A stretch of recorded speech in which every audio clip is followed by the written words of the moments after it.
lives on a superficial level can make the statement, God is not, and can think that this statement, God is not, makes sense. But that's only because he's living on a superficial level. If he lived on a deeper level, he would see that it could not, that statement cannot be made. It doesn't make sense. Just words. Now, what this is an idea from a man called Karl Jaspers, who's a very interesting existentialist. He's a Christian existentialist, but it's very good. Well, you wait and see how good this is going to be. And he takes up this idea, and he says that, in fact, in philosophy, he's talking just in terms of philosophy, what we have of God is not strictly scientific knowledge of God, absolutely airtight scientific provable knowledge, but what we have is rather what he calls a comprehensive consciousness of God, a comprehensive consciousness of God. See, I don't know, let's just leave that term this way, and I'll read a few things, and we'll explain it as we go along. It may be a little deep, but I think it's really worthwhile. He says, God is. The essential in this proposition is the reality to which it points.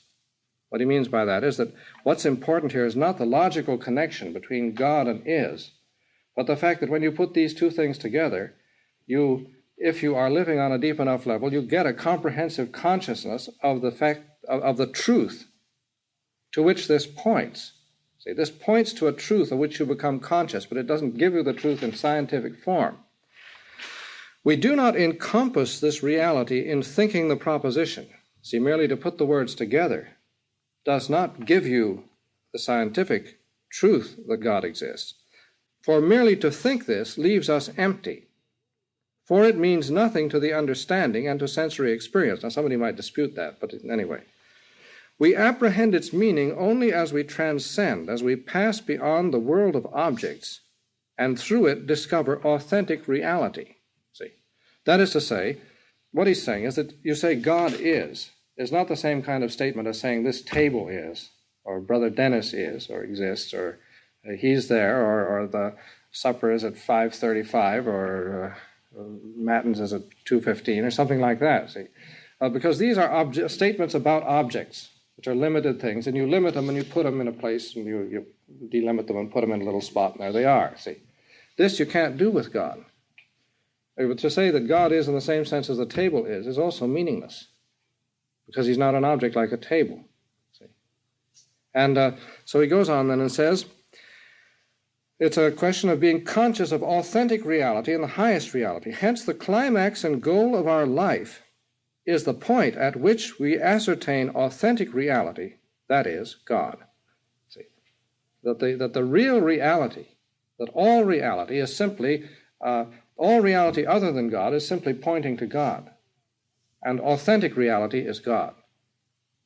And so that what Anselm would say, how this ties in with Anselm, is that Anselm is saying that merely to be aware that you exist is to be aware that God is. See? If you are aware of your own existence on the right level. So he says this right here. This reality, that is authentic reality, ultimate reality, is accessible to existence. Now, I exist. So by the fact that I exist, ultimate reality is accessible to me through the orientation towards God that lies at its source, at the source of existence. See, from the fact that I exist, there is in my source an orientation towards God from whom I come. And if I'm aware of my existence as it really is, I am aware of myself as a being who points to God, who depends completely on God and who is going to God. See? So that therefore, I mean, just see the implications of this for prayer, for example. See, I mean, the mere fact, you don't have to have the Blessed Sacrament exposed. You don't have to have, all you've got to do is, you could make a meditation on a stone if you wanted to. All you've got to do is have, something is. If something is, it's pointing directly to God. From a certain point of view, everything that is a sacrament of God. Yes? No. I'm working with Brother Gerard on baskets. Yeah? He mentioned one day how he says, I can look at that barrel if I want to and see God in that. Exactly, yeah.